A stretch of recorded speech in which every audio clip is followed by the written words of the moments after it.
Salve a tutti ai follower di Un Passo alla Volta. Altra settimana, altro tema. Stavolta uno più delicato, ma che purtroppo è ancora molto presente nella nostra società. Le caste nella società senegalese. Dunque scopriamo insieme cosa ne pensano i membri di Un Passo alla Volta e non esitate a dirci la vostra opinione nei commenti. Grazie e alla prossima. Buongiorno, mi chiamo Matar, sono membro di UNPAV.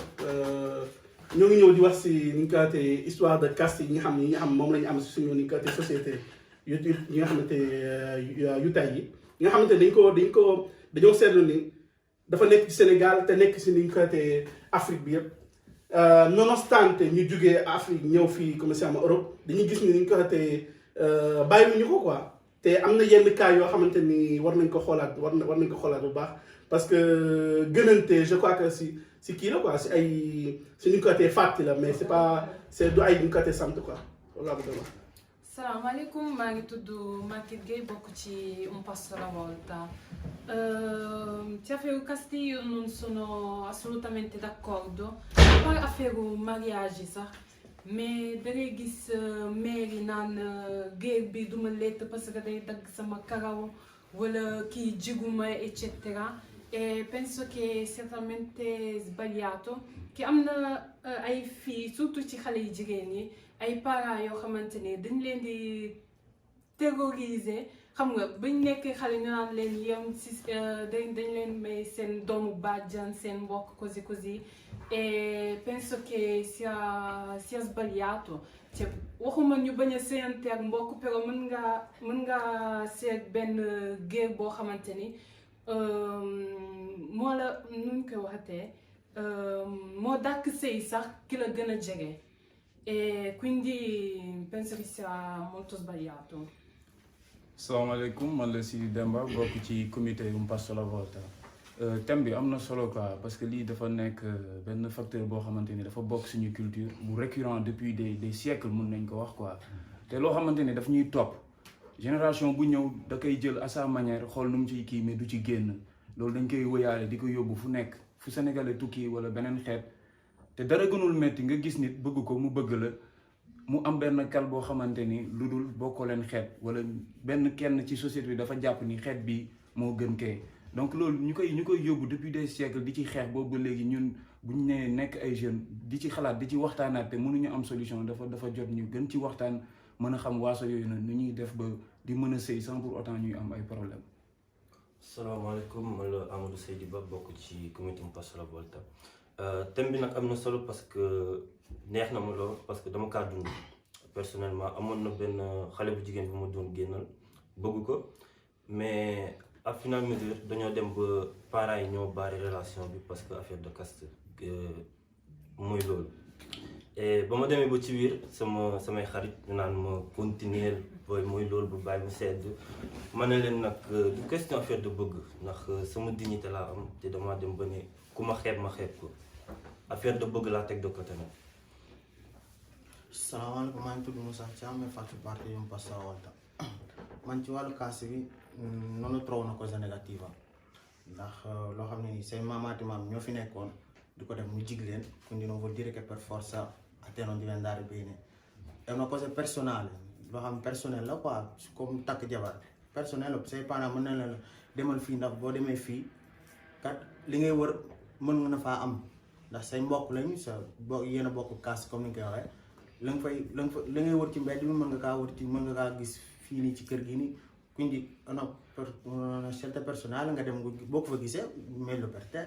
Xaw ma kon gisuma una parte negativa quoi man exemple sama famille 90% delle persone seen mbokk lañ takk sama papa ak sama yaay ay cousine lañ sono sposati da 20 anni kon man bu ma gisee exemple yu mel noonu perché no bu ma demee gis ci sama biir famille koo xam ne man bëgg naa e mi interessa lu tax du ma ko def ndax perché solo ndax caste beeg la woon non daa am ay affaire yoo xam c'est personnel boo bëggee bëgg nga quoi nekk kenn ndew la naan la par la force ki ngay takk pour man passé na boobu jamono quoi. Mais attends, quindi io mel ni sa waajur bu góor su ñëwee ci yow ne la demal sa doomu bàjjan nga dem takki njéeme càmme yow danga koy takk fekk foog. même c'est soo boy et boy. man su ma dinaa xam ne kii kat fi may yabal kat du ma dugal fu bon dinaa dem xool su ma demee gis ne man li ma gis doy na ma man bismillah. pourquoi pas man instant man fi ma toll nii nee nañ ma demal kër diw mais bon dew ma ndax xam naa jàll ma fekk bëgguma man leen dew ma. sama mbokk la man leen bëgguma ndax gisuma ko kooku gisuma ko pour mu doon sama jabar. mais xam nga ni nga koy mais xam nga dañ lay yabal ndax parents yi moom luñ ci mën kese mooy digal la. parce que buñ la digalee benn affaire boo xam ne arrangé wu la. léegi parents yi bu la yabalee sa kër bàjjan sa doomu bàjjan nekk fa. léegi yow nga ne dangay say entre ñee ñoom. waaw dañ comprendre c'est ay mbokk ngeen léegi maa dina dogal am. ngeen xulloo divorce am fa. dañ comprendre léegi lan mooy problème bi maanaam ñaari famille day tas. léegi tas bi lan moo ko indi yéen ñaar parce que yéen ñaar yéen a ngi doon sëy yéen rek yéen a xam lan moo loo leen doon dund. te li Aba wax dafa am solo ndax yow sànq ku la dégg ci biir wax da ngeen maanaam bëgg beru da ngeen nangu beru boobu noonu parce que société bi déjà daf leen victimiser yéen ngeen beru nangu beru boobu noonu bëgg a nekk seen biir. te fii dañ ne waxu sëy lañu wax xam nga waxu sëy waaso indi na xeet indi na communauté indi na comme li ko waa ji waxee woon sànq donc jaxasoo day am. du question beru xam nga jamono mooy dox. nu mu tudd xam nga. voilà gis nga jamono boobu ñu dox. xam nga dañoo toll ci jamono yoo xam ne nii buñ doon wax tas yi moo ëpp sax sëy. dëgg la lu wér. mais lu tax loolu noonu. dëgg la ndax ñu bari ñoo dugg foo xam ne xamuñu ko. dëgg la xamuñu lu tax ñu fay dugg xamuñu ki ñuy sëy kan la xamuñu seen mbokk xam te loolu dafa am importance ci ñun ñii. mais loolu c'est indépendant ci sa mbokk. wala ak keneen ku bokkul ak yow. xam nga kon da nga wax ne indépendant. man ci sama wàllu xalaat mën naa ne man damay dugg ci sama biir mbokk. dëgg la ndax loolu sama xalaatu bopp la. boo ko bëgg sax da nga fay dugg fan. non du question man noonu la doo ko bëgg. dañ lay yabal da nga ne waa léegi yabal boobu noonu yabal. yabal man tey mën naa yabalee te yow bëggoon na. te yow nga ne foofu ngay dugg. aspetta metti caso che nga gis benn xale bu jigéen bu la neex. nga koy commencé labat. ngeen dem ba ci biir nga xam ni ne moom du ñeeñu géeg la. mais lu tax ngay fekk yow bëgg nga ko ba pare. ok mais loolu ok mën naa comprendre na nga dem ba ci biir kii du ñeeñu loolu pour man nu ñu koy waxee sax man boog du sama cas. man. quindi avant ngay labat. ki may labat damay xam kan la ba pare. ne ma damay dox ci mbedd rek gis kenn koo xam ne si. ok quindi da koy laaj ba pare ci ban xeet la bokk ba pare. non du question loolu noonu nekkul ne man mën naa gis nit mu neex ma mais prima balaa may dugg ci moom dinaa xam kii kan la. damay dugg rek na commencé naa kii ñeeñoo la woon non damay xam kan laay dugg loolu moo tax si su tas yu divorce yi di bari ci moment yi dañuy dugg ci loo xam ne ni xamoo ko. waaw léegi yow sama waa ji dañoo nekk ci société ba nga baal ma dama lay laaj yow si yan critère ngay basé wu maanaam tey comme li la soxna si wax tey bu la yàlla nattoon nga gis ab soxna bëgg ko ban yan critère ngay basé wu pour ne kii kat ëllëg si biir sañ naa ko jël yóbbu ko samay mbokk ñaan ko comme soxna ci yan critère du ci beauté wala ci jikko waaw xam nga yow da nga ku la dégg nga wax day mel ni da ngay bëgg a privilégier l'amour quoi. No, privilegio ma loolu. Xam pour man l'amore non basta solamente. Non basta più. Ñun ñëpp d'accord nañ ci. Man je préfère man personnellement je préfère dugg foo xam ne nii tey xam naa fi may dugg bu baax. fa may dugg xam nañ man maay kan ñoom tamit xam naa ñoom ñaay kan. bu ëllëg problème su amee affaire nay xalaat tuuti un pelino più avanti. bu xaar soo bëgg naa adesso va bene adesso mais fii ak 20 ans 30 ans yooyu c'è problème mën na cee am. te loolu noonu nga fi nga dugg am na benn prothèse boo xam ne moom da leen koy may yéen ñaar ci couple bi nga xam day am lu dëgër. mais il faut que ñu comprendre ni ñu ko waxee fan la histoire séyante entre ni ñu ko waxee waaso fan la jóge ba pare balaa ñu mën a ni ñu ko waxee génn ni ñu ko waxee solution la moo tax léegi ku dem ñaan fii si dëkk ba la ñu may parce que prima noi eravamo funzionavamo come una società di clan. ay clan moom la ñu yoroon clan bi dëkk fii bii dëkk fii bii dëkk fii. léegi pour faciliter suñuy ni nga ko waxee l'andamento tra i clan dañu doon séyante suñu biir loolu foofu la commencé balaa mu yegg si ci ay famille sax histoire de clan la woon histoire de tukkuleer yi séeréer yi fii joolaa yi fii ku nekk fii bu njëkk ba Sénégal noonu la meloon léegi bu ko defee léegi ñun ni yeggatuñ foofu. dooguma la sax mais dafa am lu jiitu loolu maanaam clan boobu noonu nga wax ay histoire de famille xeet race comme yi nga wax noonu dafa am loo xamante ni dafa jiitu loolu maanaam corps de métier yi. boo seetloo direct bi ñu defoon ko keroog bee passé waa ji mi ngi doon expliquer ni waaso mu ngi dikkee non seulement ci la race humaine mais mu ngi dikkee ci métier yi nit ñi doon def. diw tëgg la forgeron comme li ñu naan forgeron parce que diw forgeron la diw cordonnier la ñu ne mooy ñi di defar dàll ñu uude par exemple yooyu dafa jiitu sax ay maanaam kii séeréer la kii lii la nappkat la kii lébu la kii. da ngay gis ñu ko si dans une société comme ça ngeen jégal moom laa gën a ñu ko maîtriser. dans une société comme ça ma Halpulaar. y a des comme ça ma Halpulaar yoo xamante ni napp la ñuy def. am Halpulaar yoo xamante ni. lii la ñuy def am Halpulaar yoo xamante ni lii la ñuy def. boo demee si ñu côté si comme ça ma olof ku nekk léegi. ñun affaire yooyu problème bi mooy commencé suñu si base bi. parce que loo xam ne la ni ñu ko tey histoire de clan la avant tout dans une société ni ñu ko tey si clan yi foofu la dana am. parce que clan boo dem di nga fekk kii defar daal. di nga defar kii defar weñ di nga fekk kii defar lii kii defar lii foofu la jógee. suñu biir la jógee ñun entre Halpulaar y a des personnes yoo xamante ne duñu say. habito balaa ngay génn di ñu ko tey dem fenn man je ne suis pas contre li frère bi wax ne ni ñu ko tey xam fi ngay dem. fi ngay li nga ko laajee dafa am solo. mais ko non mais koo bëgg. mais ko man ñun fi ñuy wax question bi mooy yow boo gisee ni nga ko bëgg nga dem ba yegg si ne salaamaaleykum sénégalais laa ci dëkk bi moom laa dëkk yow nga ne ma du ma la fa may naxte yow lii nga ça veut dire que yow da nga ma xeebal ni nga ko li ma dem. foofu mooy ni nga ko nii gis nga léegi balaa ñu lay wax asalaamaaleykum sax dañu laaj ban xeet nga bokk. voilà. non la sant ba. sant ba voilà mais loolu noonu am na sax ci wàllu tubaab bi ndax tey Briança ñun Briança Soole yi noonu. son raciste duñu may sa seen doom yi suut ba. quindi noonu c'est ça que c'est l'histoire de sénégalais perché non ti sposi una bella Brianzola invece di andare a prendere una terona. mais gis nga affaire de perché entre ñun sénégalais. quindi c'è anche qua. gis nga entre ñun sénégalais di nga gis koo xamante ne préféré mu may doomam tubaab sax kii mbokkum sénégalais loolu noonu xeebaate la déjà xeeb sa bopp. ndax yow ça veut dire que tubaab bi moo la gënal. mais tubaab bi gënaloon ndax daa am lu mu lay apporter. loolu la lay apporter. parce que yaa ngi jaay sa ngor. yaa ngi jaay non parce que ni nga ko tey sëy suñ ni nga ko xamee ni nga ko majorité bi ni nga ko xamee mooy day ni nga ko tey da nga am ni nga ko tey façon de tànn. du ñëpp ñoo ko respecté bien sûr mais dafa am ay façon de ni nga ko tey tànnee soit que ku jigéen ki que ku góor ki. nan la ñuy ni nga ko tànnee da ngay tànn selon ni nga ko la soo belle bu fekkee jigéen ñi la ñu xool ni nga ko say belle na wala comme sa poche mu toll wala ban xeet nga ban loolu mooy ni nga ko façon ni nga ko tànnante yi. xam bu ñëwee si affaire clan bi nga doon wax noonu sànq da nga jiital lu am solo mais boo nekk clan rek maanaam lieu dafa am quoi donc société bi nu mu formé woon à l'époque gars yi dañ doon maanaam sanc ci benn bërëb te duñ fa jógee.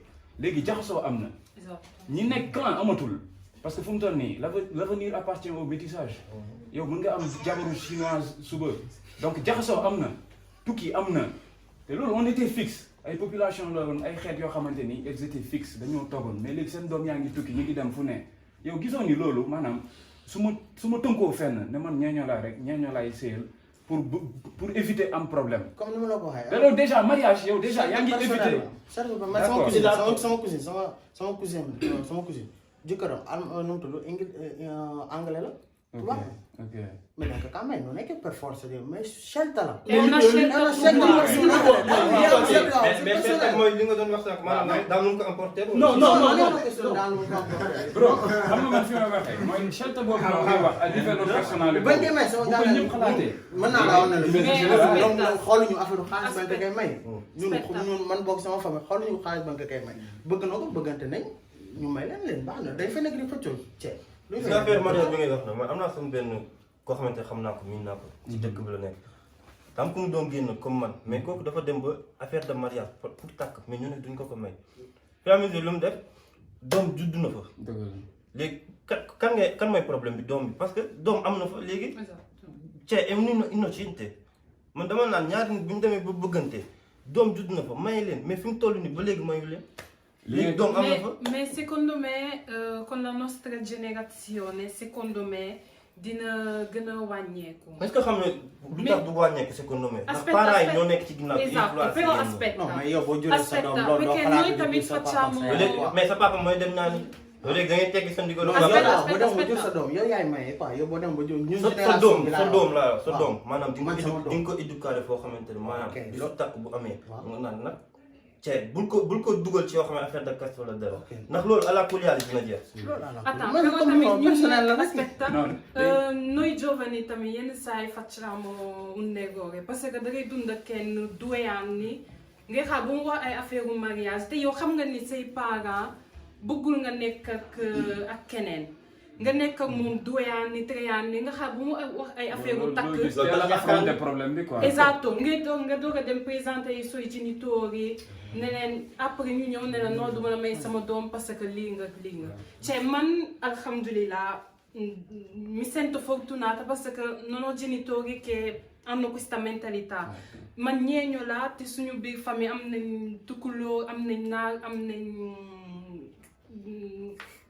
bëgguma wax xeet perché secondo me è una cosa brutta. mais yow en tant que jigéen moom en tant que jigéen nga xamante ne fi mu toll moo gën a metti yow jigéen yow tey boo waroon sëy yow di nga dugg ci yooyu noonu maanaam di nga xool diversité entre caste wala dara. Assolutamente no, cioè man sama yaay day waxtaan ak man lu bëri ba l'ultima volta è stata neanche una settimana fa ñuy waxtaan mu ne ma Maguette soo demee bay am koy ngowante non so come si dice ba nga indi ko ci kër gi dinaa ko teg ma teg la ma laaj ko dama xam yow bëgg nga ko wala yow tamit keneen ki bëgg na la te xamal ni dee rek la fay jëlee l'importante na doon ku baax no giullite e penso che tutti i genitori dovrebbero fissarsi su questo punto.